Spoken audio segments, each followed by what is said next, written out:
ইরশাদ করেন, যে ব্যক্তি সকাল বেলা 3 বার তেলাওয়াত করবে আউযু বিল্লাহিস সামিউল আলিম মিনাশ শাইতানির রাজিম, এরপরে সূরা হাশরের শেষ 3টি আয়াত তেলাওয়াত করবে, রব্বুল আলামিন ওই ব্যক্তির জন্য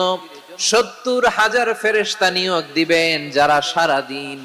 ওই লোকের জন্য মাগফিরাতের দোয়া করবে। শুধু এখানেই শেষ নয়, বিশ্বনবী ফরমান